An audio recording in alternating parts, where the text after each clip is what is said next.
था कि थोड़ा मैं बिजी चल रहा था, मेरा एग्ज़ाम था, उसके बारे में आपको नेक्स्ट ब्लॉग में पता चलेगा। तो मतलब ट्रेनिंग थी एक छोटी सी, कम से कम 1 डेढ़ घंटे की। उसमें उस बारे में किस एग्ज़ाम की थी वो आपको नेक्स्ट ब्लॉग में पता चलेगा। तो अभी बात करते हैं डीएसयू के सैड रियलिटी के बारे में। इस ब्लॉग में बेसिकली मैं जो है आपको 2 पॉइंट्स के बारे में बताऊंगा। अगर कोई स्टूडेंट 10th कर लिया और डिप्लोमा करने की सोच रहा है, मैकेनिकल, इलेक्ट्रिकल या सिविल, मतलब इन सब इंजीनियरिंग साइड से, तो उन्हें एडमिशन लेना चाहिए या नहीं लेना चाहिए, तो मैं उसके बारे में आपको बात करने वाला हूँ। तो सबसे पहला जो पॉइंट है उसके बारे में बात करते हैं, जो कि है एडमिनिस्ट्रेशन से रिलेटेड। अब क्या है कि बीटी था पहले इसका नाम, डिप्लोमा कॉलेज का, जो कि अब डीएसयू हो चुका है। दिल्ली की बात कर रहा हूँ मैं, Delhi skill and entrepreneur university. पहले था बोर्ड ऑफ टेक्निकल एजुकेशन। तो क्या है कि भाई, ये सबको ही पता है कि अगर आपने आईटीआई करी है या 12th साइंस से करी है तो आप सीधा सेकेंड ईयर में एडमिशन ले सकते हो। इससे आपका जो है 1 साल बचता है। लेकिन जिसने 10th कर लिया तो मैं उनको ये रिकमेंड करूँगा कि आप 12th करके अपना टाइम वेस्ट ना करें। 12th आप ओपन से कर सकते हैं, एनआईएस से आप डिप्लोमा कर सकते हैं। और आगे दूसरा पॉइंट जो प्लेसमेंट का, उसके बाद उसकी भी रियलिटी बताऊंगा क्या है। अब ये है कि मैंने जो गलती करी है वो आप ना करो, इसलिए मैं आपको बता रहा हूँ कि एडमिशन जहाँ तक हो सके आप 10th के बाद ही लेना, वो भी फर्स्ट ईयर से। क्योंकि क्या रहता है ना कि बहुत सारे स्टूडेंटों को ये पता नहीं है कि आप सोचते हो कि 1 साल बच जाएगा, सीधा सेकंड ईयर में जाएंगे, लेकिन वो आपकी बहुत बड़ी भूल होती है। आप बेशक 1 साल बचा लोगे, लेकिन आपको फर्स्ट ईयर के मैथ और साइंस के एग्ज़ाम, मैथ, फिजिक्स, केमिस्ट्री का एग्ज़ाम देना पड़ेगा, जिसके लिए आपको पढ़ाई नहीं करवाएंगे, आपको सेल्फ स्टडी करनी पड़ेगी।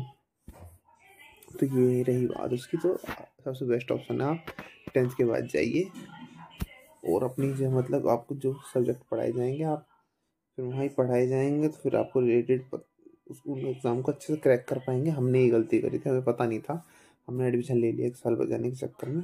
और आज अब मेरा 6th सेमेस्टर है, तो अभी फाइनल रिजल्ट आएगा, उसमें पता चलेगा हमारा क्या हुआ क्या नहीं।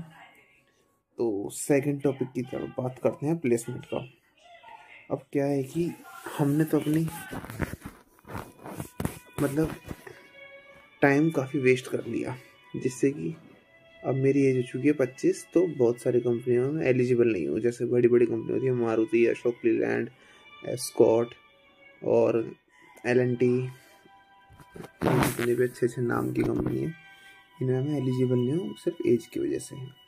अगर आप कर रहे हैं तो 10th के बाद करें, जिससे आपकी एज काफ़ी बचेगी और लगभग आप सभी कंपनी में एलिजिबल रहेंगे। ऐसी कोई कंपनी नहीं होगी जिसमें एलिजिबल ना हो। 10th में अच्छा स्कोर करें, जिससे कि आप हर कंपनी में बैठ सकें। और डिप्लोमा अपने 70+ रखें।